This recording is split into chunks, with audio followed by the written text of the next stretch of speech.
नमस्कार दोस्तों, आज हम बीए बीएड सेकेंड ईयर में जो जनजाति को लेकर के लास्ट क्लास में हमने बात की थी, तो उसी श्रृंखला में हम आज एस्किमो जनजाति के बारे में अध्ययन करेंगे। लास्ट क्लास में हमने एक बात कर ली थी कि सभी जनजातियों को जो पढ़ने का तरीका रहेगा वो सेम रहेगा। देखिए, एक बार फिर से हम रिवाइज कर लेते हैं। जो जनजातियां हैं उनको पढ़ने का जो पैटर्न रहेगा वो समान रहेगा। सबसे पहले हम किसकी बात कर रहे थे? परिचय को लेकर की बात कर रहे थे। हम परिचय को लेकर की बात कर रहे थे। दूसरे नंबर पर हम निवास क्षेत्र की बात कर रहे थे। निवास क्षेत्र। उसके बाद में तीसरे नंबर पर हम आर्थिक क्रियाकलाप जो है उनकी बात कर रहे थे।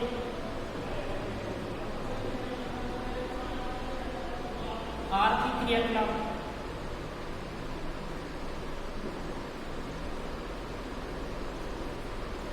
इसको लेकर की बात कर रहे थे। फोर्थ नंबर पर हम समाज में संस्कृति की बात कर रहे थे।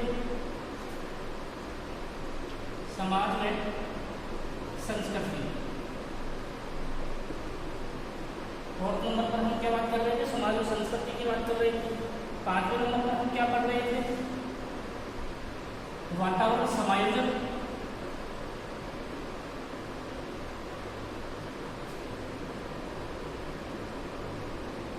छह नंबर पर आधुनिक संस्कृति से संपर्क।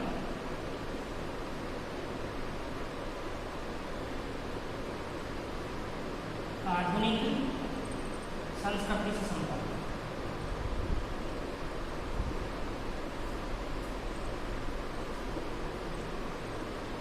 इन बिंदुओं के अंतर्गत हम किसी भी जनजाति का अध्ययन करते हैं।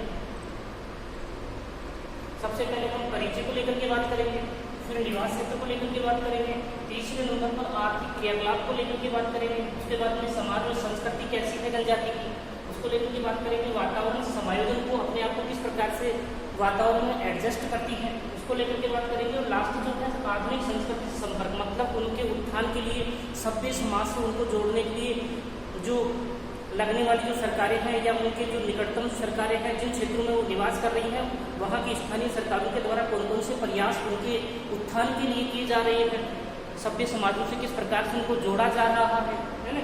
तो सारी चीज़ें जो है आधुनिक संस्कृति संपर्क के संदर्भ में हम पढ़ेंगे। तीसरा जो बिंदु है इसके बारे में भी हमने लास्ट क्लास में चर्चा की थी कि तीसरे बिंदु में हम किन किन बातों का, एक तो देखिए फर्स्ट नंबर पर हम तीसरे बिंदु में जो आखेट है उसको लेकर के बात करते हैं। आखेट पद्धतियां कौन कौन सी हैं। दूसरे नंबर पर हम तीसरे बिंदु में क्या पढ़ेंगे? भोजन सामग्री पढ़ेंगे। भोजन सामग्री। उसके बाद में तीसरे नंबर पर वस्त्र पढ़ते हैं। चौथे नंबर पर जो है निवास गृह पढ़ते हैं। पांचवें नंबर पर शस्त्र में औजार पढ़ते हैं। शस्त्र में औजार। इन सब बिंदुओं को लेकर के हम बात करते हैं। आर्थिक क्रियाकलाप में हम 5 बिंदु पढ़ते हैं, ठीक है। अब देखिए, आज हम एस्किमो जनजाति जो पढ़ रहे हैं उस एस्किमो जनजाति को, सबसे पहले एस्किमो जनजाति जो है उसके परिचय को लेकर के बात करते हैं, ठीक है।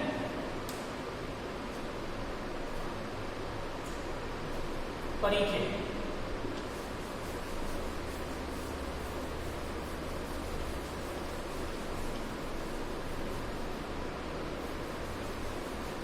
सबसे पहले देखिए परिचय जो उसकी हम बात कर लें।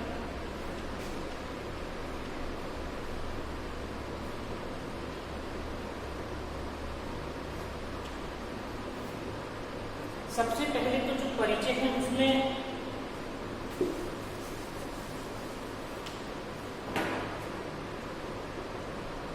यहाँ पे देखिए परिचय, फर्स्ट नंबर बिंदु पढ़ रहे हैं परिचय। अब परिचय में एस्किमो शब्द का शाब्दिक अर्थ, पहली बात हम क्या लिख रहे हैं? एस्किमो शब्द का शाब्दिक अर्थ, अर्थ क्या है? कच्चा मांस खाने वाला, कच्चा मांस खाने वाला।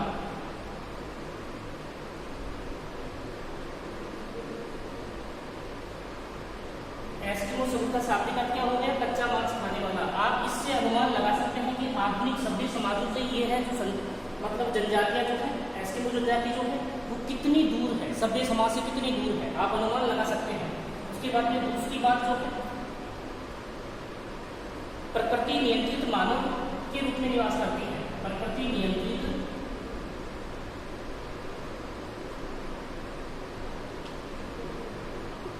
मानव के रूप में निवास करती है।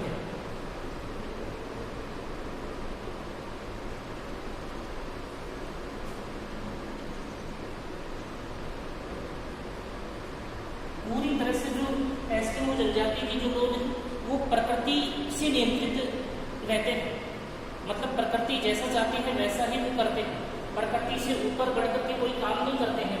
प्रकृति नियंत्रित मानव जिनको माना जाता है, पूरी तरह से प्रकृति के नियंत्रण में जीवन यापन करते हैं। उसके बाद में हम बात करते हैं वर्तमान समय में भी एस्किमो जनजाति के जो लोग हैं मानव विकास की प्रारंभिक अवस्थाओं से गुजर रहे हैं, मानव विकास की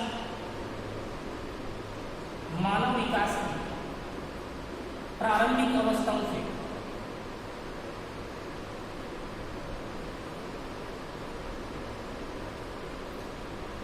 प्रारंभिक अवस्थाओं में जीवन यापन कर रहे हैं।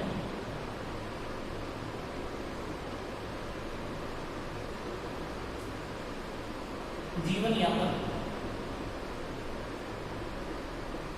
आज भी ये जिस प्रकार से मानव का जो प्रारंभिक मानव विकास का जो प्रारंभिक दौर रहा है, उसी दौर में आज वर्तमान समय में भी ये लोग उसी दौर में जी रहे हैं।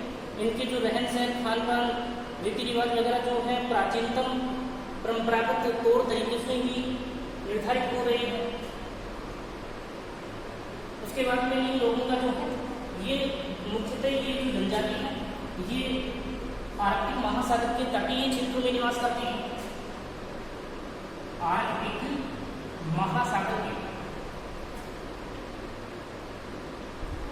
महासागर के तटीय क्षेत्रों में,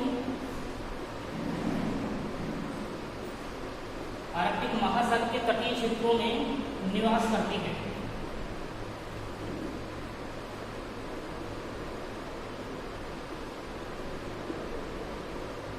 कहाँ निवास करती है?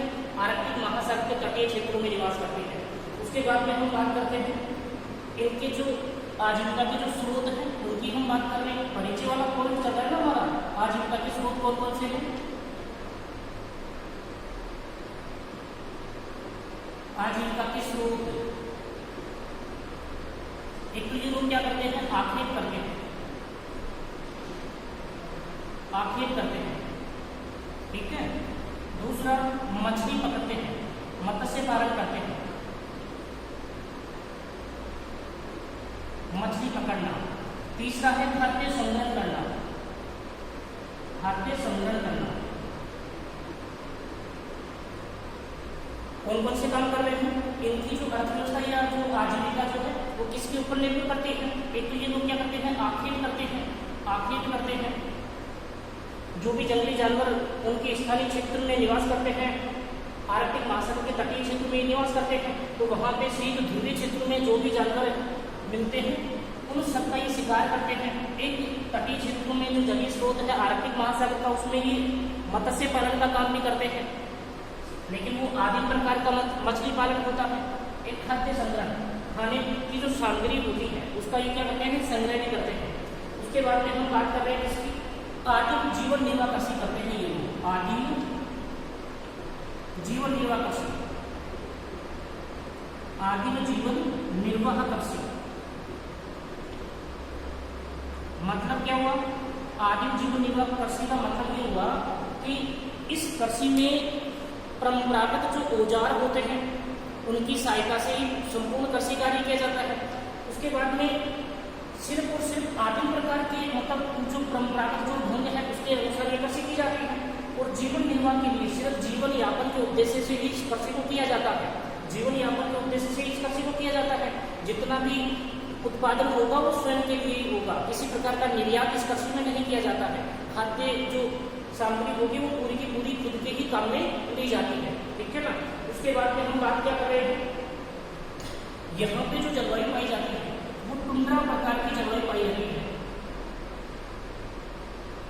टुंड्रा जलवायु कैसी पाई जाती है इनके क्षेत्र में, टुंड्रा जलवायु पाई जाती है, जिसको ईटी से लिखते हैं, ईटी से लिखते हैं, ठीक है ना। टुंड्रा जलवायु पाई जाती है। जो हिमाच्छादित क्षेत्र जो है पूरी तरह से बर्फ से ढके हुए क्षेत्र है उनमें टुंड्रा प्रकार की जलवायु पाई जाती है, ठीक है। उसके बाद में टुंड्रा जलवायु के साथ में ही तुषार युक्त भूमि पाई जाती है। यहाँ पे तुषार युक्त भूमि, तुषार युक्त भूमि, तुषार युक्त भूमि पाई जाती है। इसके बारे में हम अभी बात करने वाले हैं। ये क्या है, पहले हम मुख्य जो विशेषताएं हैं उनको लेकर के हम बात कर लें परिचय के रूप में। वनस्पति के तौर पर देखें तो वनस्पति यहाँ पे जो है, वनस्पति में एक तो लाइकेन जो है, वनस्पति में एक तो लाइकेन पाई जाती है, काई पाई जाती है और शैवाल। ये रंग-बिरंगे वनस्पति वहाँ पे पाई जाती है। मुख्यतः एस्किमो जनजाति का जो क्षेत्र है उसमें वनस्पति के दृष्टिकोण से देखें तो वहाँ पे लाइकेन है, काई है, शैवाल है। इस प्रकार की रंग बिरंगी वनस्पतियाँ वहाँ पे देखने को मिलती है सामान्यतः, ठीक है ना। उसके बाद में यहाँ पे जो वर्षा होती है, वर्षा की हम बात कर लें। वर्षा जो होती है वो बर्फ के रूप में ही होती है, मतलब बर्फीली वर्षा होती है, बर्फ गिरती रहती है उस क्षेत्र में, बर्फ गिरती रहती है क्योंकि ध्रुवीय क्षेत्र है ये, सीधे ध्रुवीय क्षेत्रों में निवास करते हैं एस्किमो जनजाति के लोग। तो यहाँ पे जो वर्षा होती है वो बर्फ के रूप में होती है, बर्फ के रूप में वर्षा होती है। बर्फीली आंधियां चलती हैं, बर्फीली आंधियां चलती हैं, बर्फीली आंधियां यहाँ पे चलती है। एक तापमान की बात कर ले हम, तापमान जो है टेम्परेचर, एस्किमो जनजाति के लोगों के क्षेत्र का तापमान कितना होता है, 0 डिग्री सेल्सियस से कम होता है, 0 डिग्री सेल्सियस से कम होता है। अब आप सोच सकते हैं कि इतने कम तापमान में भी ये लोग अपने आप को किस प्रकार से एडजस्ट करते होंगे। जब आप और हम अगर ऐसे क्षेत्र में पहुंच जाएं तो आप सोच सकते हैं कि कितना कठिन पर्यावरण वाला क्षेत्र है ना। तो ऐसी परिस्थितियों में भी ये लोग अपने आप को जीवित रखे हुए हैं, ये बड़ी बात है, ठीक है ना। उसके बाद में हम सारी मुख्यतः जो नई चीजें हैं वो तो आएगी। अब एक बात कर लेते हैं हम, यह जो जनजाति है, कौन सी जनजाति, एस्किमो जो जनजाति जो है, इस जनजाति का मूलतः जो संबंध है वो कौन सी प्रजाति से माना जाता है, मंगोल प्रजाति से। कौन सी प्रजाति से, मंगोल प्रजाति से। मंगोल कह दीजिए, मंगोलोइड कह दीजिए।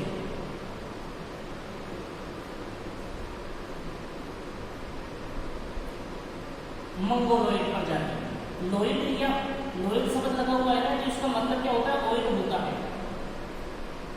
ओइड का मतलब क्या हुआ, ओइड का मतलब क्या हुआ, श्रेणी। समझ गए होंगे आप। तो जो एस्किमो जनजाति है वो कौन सी प्रजाति से संबंधित है, मंगोल या मंगोलोइड प्रजाति से संबंधित मानी जाती है, ठीक है। एक तो ये बात हो गई। अब इनकी सारी विशेषताओं को लेकर के हम बात कर लें। एक तो इनका जो कद होता है वो 5 फीट होता है। कद कितना होता है इनका, 5 फीट, मतलब ये कम ऊंचाई के, इनका जो ऊंचाई जो है, शारीरिक विशेषताओं की हम बात कर रहे हैं तो कद कितना है, 5 फुट। चेहरा जो है सपाट होता है, चेहरा सपाट या चौड़ा होता है, वह चौड़ा। उसके बाद में इनकी त्वचा का रंग जो है वो सफेद व पीला होता है, पीलापन लिए हुए, सफेद व पीला त्वचा का रंग। उसके बाद में इनकी जो आंखें होती हैं, आंखें एक तो गहरी होती हैं, एक छोटी होती हैं। आंखें गहरी होती हैं और छोटी होती हैं, गहरी और छोटी होती हैं। ऐसा क्यों होता है, इनकी आंखें गहरी और छोटी क्यों होती हैं? क्योंकि हमने एक बात कर ली ना, बर्फीली आंधियां, बर्फीली आंधियां यहाँ पे बर्फ से युक्त जो आंधियां यहाँ पे चलती रहती हैं, इस कारण इनको एक तो दिखाई भी कम देता है और इसी का प्रभाव है कि इनकी आंखें तो छोटी होगी और आंखों का जो पूरा भाग होता है वो गहरा होता है, अंदर की ओर धसा हुआ होता है। तो यहाँ पे बर्फीली आंधियां चलती हैं और इसलिए इनकी आंखें जो होती हैं वो गहरी होती हैं और छोटी भी होती हैं। सफेद और पीला इनका रंग होता है, त्वचा का रंग सफेद और पीला, ठीक है ना। उसके बाद में इनमें जो है एक तो ये मुख्यतः क्या करते हैं, सफेद और पीलापन का मतलब ये है कि इनकी जो त्वचा होती है उसमें पिगमेंट का अभाव होता है। इनकी त्वचा में पिगमेंट का अभाव होता है, इसलिए त्वचा का रंग पीलापन ये नहीं होता है। और ये किससे संबंधित माने जाते हैं, मंगोल प्रजाति से संबंधित माने जाते हैं, इसलिए इनकी त्वचा का रंग पीलापन लिए हुए होता है। इनके दांत जो होते हैं, इनके दांत सफेद होते हैं, जैसे जनरली सबके होते हैं, सफेद होते हैं, साथ में ही मजबूत होते हैं, सफेद प्लस मजबूत होते हैं। उसके बाद में इनका जबड़ा जो होता है, चेहरे का नीचे का जो भाग होता है जबड़ा, वो जबड़ा भारी होता है, जबड़ा भारी होता है। ये तो इनकी मुख्य विशेषताएं आ गई। इन लोगों में एक सबसे बड़ी जो चीज होती है वो क्या होती है, इन लोगों का जो स्वभाव होता है, एक तो ये लोग क्या करते हैं, सरल स्वभाव के होते हैं, सरल स्वभाव के। स्वभाव कैसा होता है, सरल होता है, सरल स्वभाव रखते हैं और हंसमुख प्रवृत्ति के होते हैं।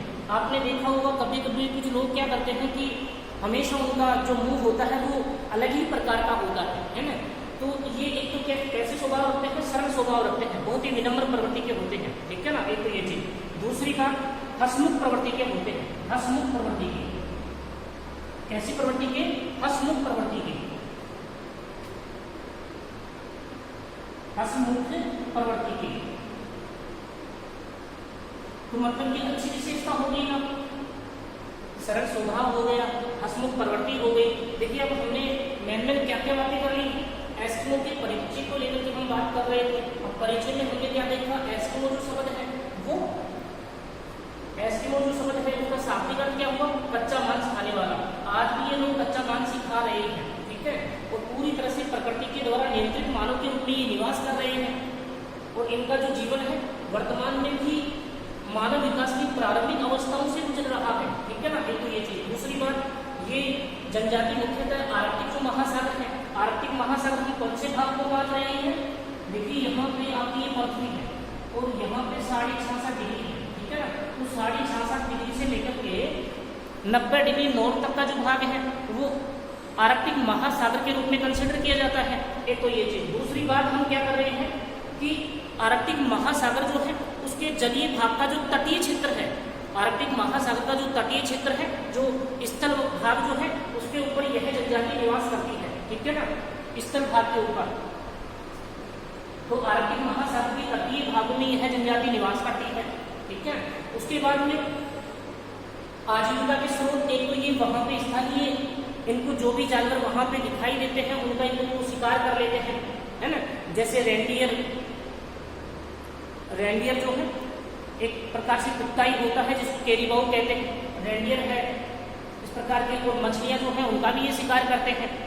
विभिन्न प्रकार की मछली है, सी लोइन जो है, इनके क्षेत्र में सी लोइन भी पाई जाती है ना। सी लोइन जिसको समुद्री शेर की भांति संज्ञा दी जाती है, सी लोइन समुद्री शेर, है ना।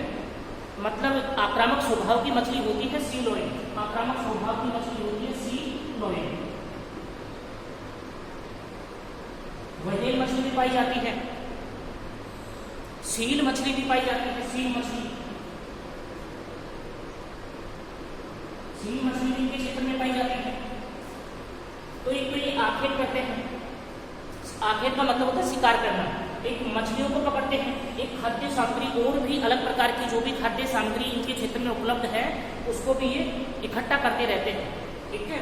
उसके बाद में हम वनस्पति को लेकर के बात हमने क्या की है, वनस्पति के तौर पर अगर यहाँ पे देखें, क्योंकि यहाँ पे बर्फीला क्षेत्र है और बर्फीले क्षेत्र में एक तो लाइकेन प्रकार की वनस्पति यहाँ पे दिखाई देती है, एक काई और एक शैवाल प्रकार की वनस्पतियां मुख्यतः यहाँ पे देखने को मिलती हैं और वो भी रंग बिरंगे रूप में यहाँ पे वो पाई जाती है।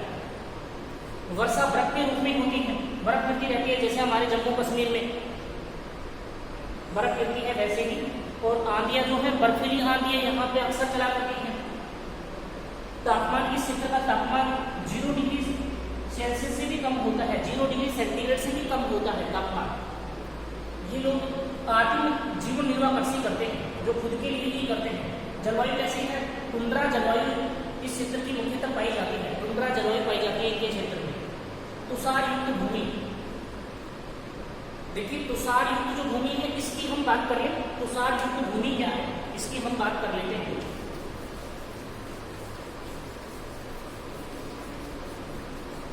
तुषार युक्त भूमि की हम बात कर रहे हैं।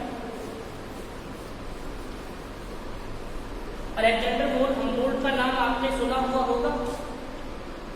एवी हम्बोल्ट जिसको बोलते हैं, हम्बोल्ट महोदय, एवी हम्बोल्ट।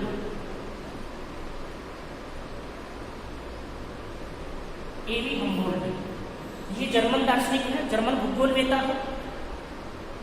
जब रूस के जार ने, रूस का जार मतलब क्या हुआ, रूस का जो राजा है उसने इनको आमंत्रित किया और कहा कि हमारे जो उत्तरी साइबेरिया जो क्षेत्र है उसमें आकर के आप विभिन्न प्रकार के जो प्राकृतिक संसाधन हैं उनकी खोज करो, ठीक है ना, उनकी खोज करो और हमें आप बताओ। तो जब हम्बोल्ट महोदय रूस जाते हैं, रूस में जाते हैं, और रूस में कौन से क्षेत्र में, उत्तरी साइबेरिया जो भाग है, उत्तरी साइबेरिया जो क्षेत्र है उसमें ये जाते हैं। अब वहां पे जाकर के ये क्या देखते हैं, उस समय जब ये पहुंचते हैं उसी समय ट्रांस साइबेरियन रेल मार्ग, ट्रांस साइबेरियन जो रेल मार्ग है, विश्व का सबसे लंबा जो रेल मार्ग है ट्रांस साइबेरियन रेल मार्ग, ठीक है ना, तो उस रेल मार्ग के लिए पटरियां बिछाई जा रही थी। तो पटरियां जैसे ही बिछाई जा रही थी थोड़े दिन बाद में वो पटरियां नीचे की ओर धंस जाती हैं। तो हम्बोल्ट महोदय देखते हैं कि ये पटरियां नीचे क्यों धंस गई, नीचे की ओर धंस क्यों गई, पटरियां नीचे कैसे धंस गई। तो मतलब क्या हुआ कि जो इस प्रकार की तुषार युक्त जो भूमि होती है, तुषार युक्त जो भूमि होती है, कभी कभी क्या होता है कि जो हिमाच्छादित जो क्षेत्र होते हैं, बर्फीले जो क्षेत्र होते हैं, उन क्षेत्रों में जो वायु के कण होते हैं, एयर पार्टिकल जो होते हैं, वायु के जो कण होते हैं, एयर पार्टिकल क्या करते हैं कि एयर पार्टिकल उस बर्फ के साथ में, उस मिट्टी के साथ में नीचे की ओर दब जाते हैं। बर्फ के साथ में वायु के जो कण हैं, एयर बबल जो है, वायु के जो बुलबुले हैं, वो बर्फ में और मिट्टी में दब करके नीचे रह जाते हैं। जैसे ही कभी कभी तापमान बढ़ता है तो वो जो वायु के जो एयर पार्टिकल जो है वो बाहर निकल जाते हैं और वो भूमि अचानक नीचे की ओर धंसने लगती है। तो इस प्रकार की भूमि को इन्होंने, हम्बोल्ट महोदय ने क्या कहा, परमाफ्रास्ट कहा है। क्या कहा है? परमाफ्रास्ट, परमाफ्रास्ट कहा है इस प्रकार की भूमि को हम्बोल्ट महोदय ने, ठीक है ना। तो ये चीज आपके समझ में आ गई होगी। अब देखिए बात करते हैं हम मुख्यतः परिचय को लेकर के, इन सब चीजों को आपको ध्यान करना पड़ेगा। इसके बाद में हम लेते हैं निवास क्षेत्र, निवास क्षेत्र को लेकर के हम बात कर लेते हैं।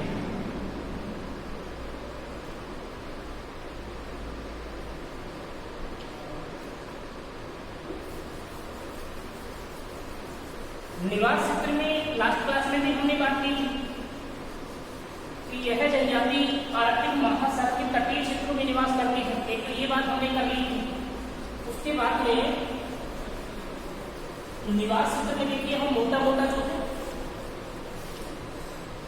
आर्कटिक महासागर के तटीय क्षेत्रों में यह जनजाति निवास करती है।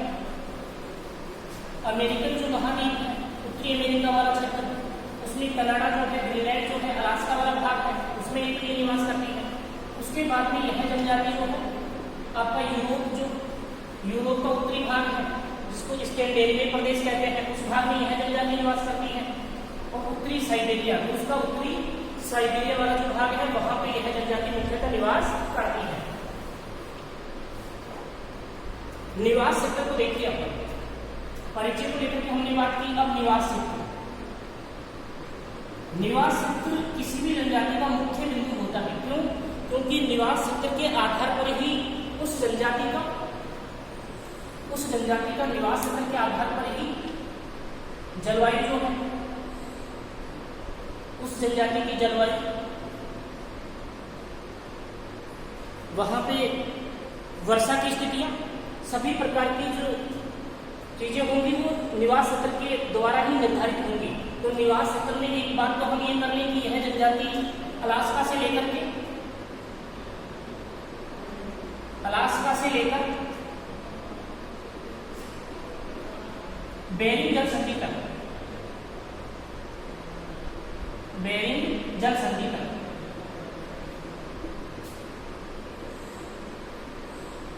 बेरिंग जल संधि तक निवास करती है। एक बात तो ये होगी, अलास्का से लेकर बेरिंग जल संधि तक। अलास्का अमेरिका का भाग है। उसके बाद में हम क्या बात कर रहे हैं, यह जनजाति इस क्षेत्र में आर्कटिक महासागर के तटीय क्षेत्र में विगत 10,000 वर्षों से 10 लाख जनसंख्या के रूप में निवास कर रही है। 10 लाख जनसंख्या के रूप में निवास कर रही है। एक ये बात हो गई। उसके बाद में हम बात करते हैं कि इस जनजाति को आर्कटिक महासागर के तटीय क्षेत्रों में इस जनजाति को अमेरिकन जो महाद्वीप है उसमें अलग अलग नामों से जाना जाता है, यूरोपीय महाद्वीप में अलग नामों से जाना जाता है, और एशियाई महाद्वीप का जो उत्तरी साइबेरिया वाला जो क्षेत्र है उसमें अलग नामों से इस जनजाति को जाना जाता है। तो उनकी हम हल्की सी बात कर लेते हैं। निवास क्षेत्र के अंतर्गत ही आप मानचित्र में इन चीजों को निर्देशित जरूर करना, इंडिकेट जरूर करना। देखिए, सबसे पहले हम पश्चिमी जो अलास्का है उसको लेकर के बात करते हैं। पश्चिमी अलास्का, पश्चिमी अलास्का में इस जनजाति को यूपिक कहते हैं। यूपिक, इसको आप ध्यान करेंगे। पश्चिमी अलास्का में यूपिक कहते हैं। उत्तरी अलास्का में, उत्तरी अलास्का में इसको, इस जनजाति को इन्नू कहते हैं। इन्नू कहते हैं। उसके बाद में उत्तरी कनाडा में, उत्तरी कनाडा में इस जनजाति को इन्नुइट कहते हैं। इन्नुइट कहते हैं। तथा जो कनाडा साथ में ही ग्रीनलैंड जो है, कनाडा प्लस ग्रीनलैंड जो विश्व का सबसे बड़ा द्वीप है, इन दोनों क्षेत्रों में इस जनजाति का जो वास्तविक नाम जो आप पढ़ रहे हैं एस्किमो, एस्किमो कहते हैं। एस्किमो के नाम से इसको जाना जाता है। ये तो अमेरिकन महाद्वीप के भाग हो गए, पश्चिमी अलास्का हो गया, उत्तरी अलास्का हो गया, उत्तरी कनाडा हो गया और कनाडा और ग्रीनलैंड हो गया। ये तो अमेरिकन महाद्वीप के भाग हो गए। जबकि हम यूरोप महाद्वीप की बात करें तो स्कैंडिनेवियन क्षेत्र में, स्कैंडिनेवियन क्षेत्र में, स्कैंडिनेवियन क्षेत्र में इस जनजाति को लैप्स के नाम से जाना जाता है। उसके बाद में जो कोला प्रायद्वीप है, कोला प्रायद्वीप वाले क्षेत्र में, कोला प्रायद्वीप कह दीजिए या लैपलैंड क्षेत्र कह दीजिए, इस क्षेत्र में इस जनजाति को लैप कहते हैं। ठीक है ना। तो ये दो भाग कहाँ आ गए, ये दो भाग यूरोप महाद्वीप के उत्तरी भागों के अंतर्गत आ गए। उसके बाद में हम किसकी बात कर रहे हैं, पश्चिमी साइबेरिया वाले क्षेत्र में, पश्चिमी साइबेरिया में, पश्चिमी साइबेरिया वाले क्षेत्र में इस जनजाति को इवांगी कहते हैं। उसके बाद में उत्तरी साइबेरिया में,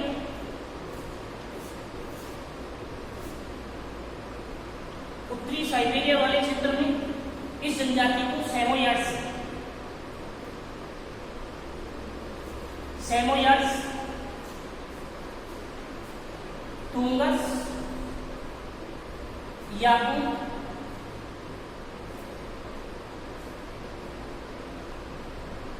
याकूत जिसको युकागीर भी कहते हैं,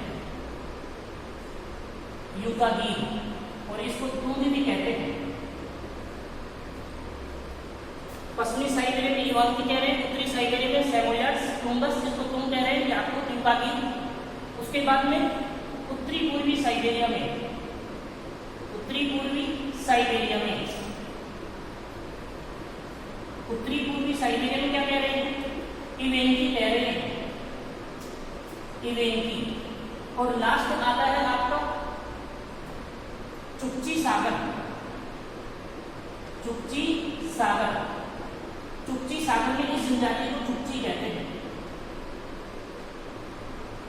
तो देखिए हम क्या क्या बात कर रहे थे, पश्चिमी अलास्का में यूपी कहते हैं, उत्तरी अलास्का में इन्नू कहते हैं, उत्तरी कनाडा में इन्नुइट कहते हैं, कनाडा और ग्रीनलैंड दोनों में सम्मिलित रूप से एस्किमो कहते हैं, स्कैंडिनेवियन जो प्रदेश है उसमें लैप्स कहते हैं, पोला ब्राइकेट कह दीजिए, लैपलैंड कह दीजिए, उत्तरी यूरोप कह दीजिए।